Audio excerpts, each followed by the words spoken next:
बाबा जी महाराज जी और हजूर महाराज जी की प्यारी साज संगत जी, आप सभी को प्रेम भरी राधा स्वामी जी।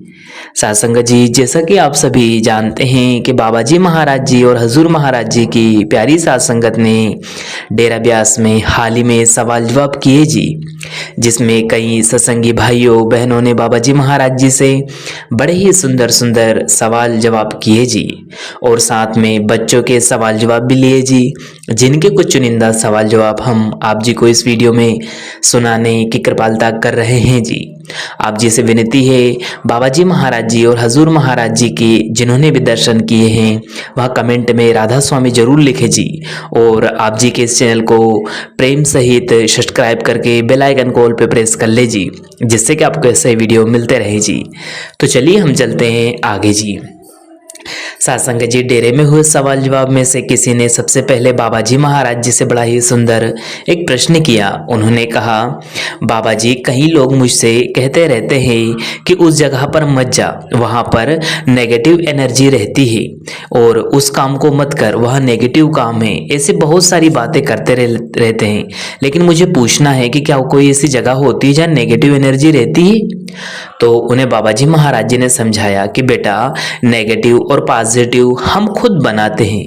यह सभी बातें हमारी सोच पर निर्भर करती है। हम अगर नेगेटिव सोचेंगे तो हमें हर चीज़ हमारे सामने जो दिख रही है वह हमें नकारात्मक ही दिखेगी, और अगर हम यह सोचेंगे कि हर चीज़ अच्छी है और मालिक ने हर एक चीज़ को बनाया है, तो हम उस चीज़ को पॉजिटिव वे में ले जाएंगे।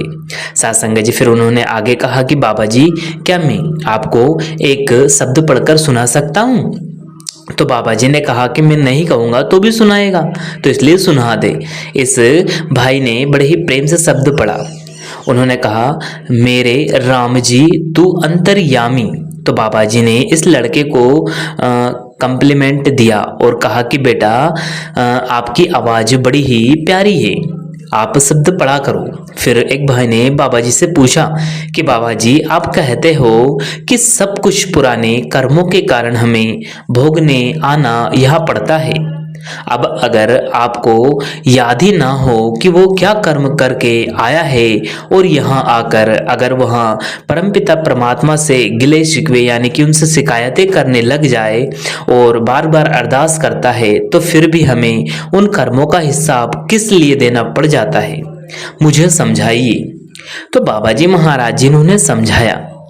बाबा जी ने उन्हें समझाते हुए कहा कि बेटा, पहले तो आप ये बताओ कि मालिक की मानता यहाँ कौन है?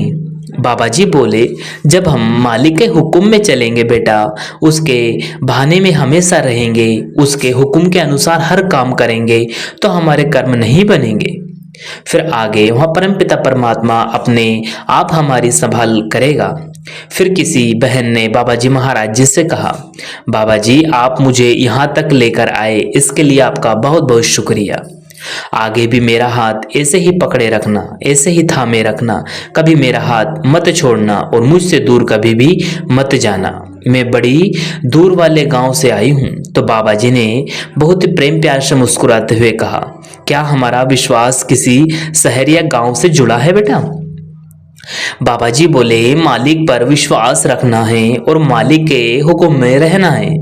फिर वही बीबी आगे बाबा जी महाराज जी से कहने लगी, बाबा जी हमेशा दया मेहर बनाए रखना। तो बाबा जी ने मुस्कुराते हुए कहा, बेटा, मालिक तो सब पर दया मेहर हमेशा बनाए रखता है। जैसे आप देखो, अपने बच्चों को अगर डांटते हैं, उसकी संभाल के लिए ही तो करते हैं, तो उसके भले के लिए हम डांटते हैं, लेकिन बाप अपने बच्चों को कभी बुरा नहीं चाहता।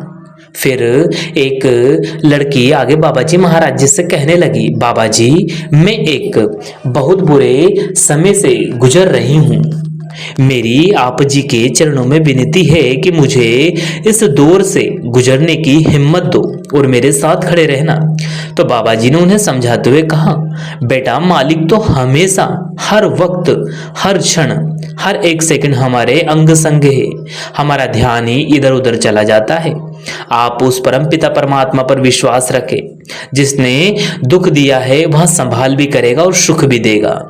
फिर किसी ने बाबा जी से कहा, बाबा जी एक बच्चा जब अगली क्लास में बढ़ जाता है, पहुंच जाता है और नई क्लास में जाने के बाद उसके द्वारा किए गए पुरानी क्लास की जो शरारतें हैं, क्या उसकी सजा उसको नहीं मिलती? तो फिर इंसान को पिछले जन्मों का हिसाब अगले जन्म में क्यों मिलता है? सात्संग जी बाबा जी ने समझाया, बेटा जब बच्चा पिछली क्लास में फेल हो जाता है तो उसको अगली क्लास के साथ साथ पिछले जिस पेपर में रह गया है उसी सब्जेक्ट का ही तो एग्जाम भी तो देना पड़ता है। इंसान को भी सिर्फ उन्हीं कर्मों का हिसाब आगे देना पड़ता है जो हिसाब उसका पिछले जन्म में बकाया रह गया था। मालिक इंसान के ऊपर ज्यादा बोझ कभी नहीं डालता। मालिक उतना ही बोझ देता है जितना इंसान सह सकता है। अगर मालिक एक ही जन्म में सारा मेंस यानी कि सारे कर्मों का बोझ डाल देगा तो फिर हमें सहा नहीं जाएगा। इसलिए मालिक जो भी करता है ठीक करता है, सब मालिक पर छोड़ दो। फिर एक बहन ने बाबा जी महाराज जी से कहा, बाबा जी यहाँ सब कहते हैं कि बाबा जी हमें भी नामदान की बख्शिश कर दो, तो क्या नाम लेना जरूरी है? बाबा जी आप मुझे समझाइए कि क्या नाम के बिना कर्मों का हिसाब किताब नहीं होगा? क्या हमारे कर्म बिना नाम से छुटकारे नहीं होंगे? तो बाबा जी ने समझाया, बेटा नाम लेना कोई जरूरी नहीं होता।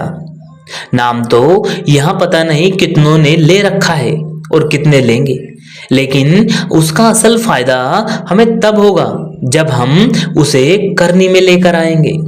सिर्फ अगर हम नाम लेकर रख छोड़े तो कुछ मिलने वाला नहीं। नाम लेते समय जो सिखाया जाता है, जो हिदायत दी जाती है, जब हम उन शर्तों को पालन नहीं करेंगे, उनको निभाएंगे नहीं, तो फायदा होगा क्या? फिर इसके बाद किसी ने बाबा जी से कहा, बाबा जी मुझे आपसे एक बात यानी कि एक प्रश्न करना है। मुझे लगता है कि मुझे आज सिलेक्ट नहीं किया जाएगा, यानी कि सवाल जवाब की जो पर्ची है वह मेरे नाम की नहीं खुलेगी। सत्संग जी इस सवाल में बाबा जी ने श्री जो मनमोहन सिंह जी है उनको याद किया। लड़के ने जब कहा कि बाबा जी मुझे आपसे सवाल जवाब करने हैं, तो बाबा जी ने कहा ये बात तो लड़कियों का कहा कर रहा है, यानी कि हमेशा यह बात लड़कियां कर रही होती है। इस बात पर संगत सुनकर जोर जोर से हंसने लग पड़ती है। फिर वह लड़का कहने लगा कि बाबा जी मैंने सुन रखा है कि आपको जो चाय है वह बहुत पसंद है। तो बाबा जी ने हंसते हुए कहा कि मुझे तो बेटा तुझे पता है कॉफी भी बहुत पसंद है। तो यह सुनकर वह लड़का और संगत फिर से हंसने लग पड़ती है। आगे लड़का कहने लगा कि ठीक है बाबा जी, मैं आपके लिए कॉफी बना दूंगा।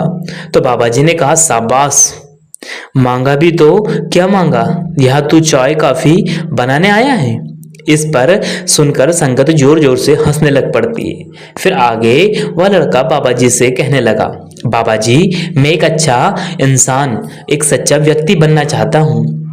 बाबा जी ने उन्हें समझाते हुए कहा कि अच्छा इंसान बनना है तो डॉक्टर मनमोहन सिंह जैसा बन। बाबा जी ने आगे कहा कि बेटा हम क्या अच्छा इंसान बनेंगे, हमारे अंदर कोई क्वालिटी, कोई अच्छाई है क्या? बाबा जी ने कहा कि अच्छा इंसान बनने के लिए हमें उसको अपना आदर्श बनाना है जो इस चीज से गुजर चुका है। जब ऐसे इंसान को हम अपना आदर्श बनाएंगे तो ही हम उस जैसे बन पाएंगे। सत्संग जी इसके बाद किसी ने बाबा जी महाराज जी से कहा, बाबा जी मुझे नामदान लिए लगभग 20 वर्ष हो गए, लेकिन अभी तक अंदर ना तो कुछ दिखाई दिया और ना ही सुनाई दिया, मैं क्या करूं? आप कृपा करके दया मेहर करिए। सत्संग जी तो बाबा जी महाराज जी ने समझाया कि बेटा वह मालिक कभी भी कोई भी चीज देकर लेता नहीं है। देखिए आपको अगर नामदान की बख्शिश की है, उस मालिक ने आपको चुना है तो आपके अंदर वह सब कुछ है। लेकिन अगर आप अपना मन एकाग्र ही नहीं करेंगे, भजन सिमरन की ओर ले जाएंगे नहीं, तो फिर मिलेगा क्या? इसलिए आप मेहनत करते रहे, गिनती में इसको कभी न लाएं, वह मालिक जरूर बख्शिश करेगा। इसके बाद किसी लड़के ने बाबा जी से कहा, बाबा जी जो मेरी माता जी है वह मुझसे बहुत ही प्रेम करती है और हमेशा मुझसे कहती है कि बेटा आप बहुत अच्छे इंसान हो। तो बाबा जी ने उन्हें समझाया और कहा, देखो बेटा, माँ के लिए हर बच्चा अच्छा होता है। सभी माँ अपने बच्चे को बहुत प्यार करती है। आगे बाबा जी ने मुस्कुराते हुए हिदायत दी और कहा, देख, जब तेरी शादी हो जाएगी और तेरी पत्नी आ जाएगी ना, तब उससे पूछना कि तू कितना अच्छा है। इस बात को सुनकर संगत जोर जोर से हंसने लगती है। फिर वह लड़का मुस्कुराते हुए कहने लगा, बाबा जी, भविष्य में मैं जो गलतियां करूंगा वह सब माफ कर देना आप जी, कृपा करके। और मुस्कुराने लगा।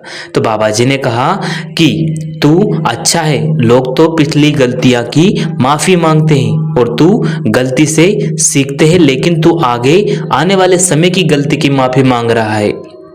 इसका मतलब आगे भी तू गलतियां करेगा। इस बात को सुनकर संगत फिर से हंसने लगती है। फिर यह लड़का कहने लगा, बाबा जी, मैं कभी कभी डेरे के जो नियम हैं उनको तोड़ देता हूँ, एक लाइन से दूसरी लाइन में चला जाता हूँ। तो बाबा जी ने मुस्कुराते हुए कहा कि बेटा, हर चीज का भुगतान देना पड़ेगा, अब देख ले फिर तू। फिर ये लड़का कहने लगा, बाबा जी, मुझे आपसे बहुत बातें करनी है, इतनी बातें करनी है कि पूरे दिन बात करनी है। तो बाबा जी ने मुस्कुराते हुए कहा कि तू तो लड़कियों से भी ऊपर हो गया है बेटा। इस बात को सुनकर पांडाल में बैठी सारी संगत जोर जोर से हंसने लग पड़ती है। फिर लड़का कहने लगा, बाबा जी, आप मुझे अपना मोबाइल नंबर दे दो ना प्लीज। तो बाबा जी ने कहा, ठीक है, तू मेरे लिए कॉफी बना, कॉफी अच्छी लगी तो मैं तुझे जरूर मोबाइल नंबर दूंगा।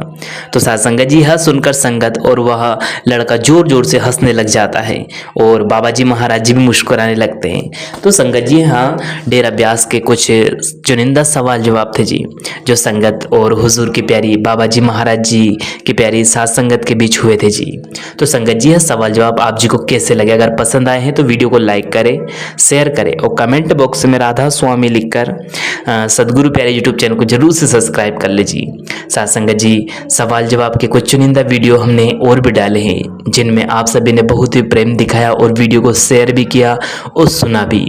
संगत जी, हम सभी उस मालिक की बिछड़ी हुई रूहें हैं। आज नहीं तो कल उस मालिक से जा मिलेंगे, लेकिन एक दूसरे के बीच ही है सवाल जवाब कुल मालिक के शेयर करके हमें भी बड़ा आनंद आता है और अच्छा लगता है। मतलब ये नहीं होता कि वीडियो को कितने लोगों ने देखा, बस डिपेंड ये करता है कि वीडियो को यानी कि पूरे सवाल जवाब को किन किन लोगों ने सुना है। हर एक सवाल में ना जाने कितने हजारों लाखों संगत के सवालों के जवाब मिल जाते हैं। बस इसी माध्यम से हम वीडियो डालते रहते हैं और आप जी तक शेयर करते रहते हैं। अगर आपको भी आनंद मिला हो, कुल मालिक के सवालों के जवाब से आपके भी सवालों के जवाब मिले हों, तो वीडियो को लाइक शेयर करके कमेंट बॉक्स में राधा स्वामी लिखना बिल्कुल ना भूले। शुक्रिया, टेक केयर, फिर मिलेंगे किसी और वीडियो में। तब तक आप जी अपना और अपनों का ध्यान रखें और बाबा जी महाराज जी की कोई भी वीडियोस फोटोज किसी भी सोशल मीडिया पर अपलोड ना करें जी। शुक्रिया, टेक केयर, धन्यवाद, राधा स्वामी जी।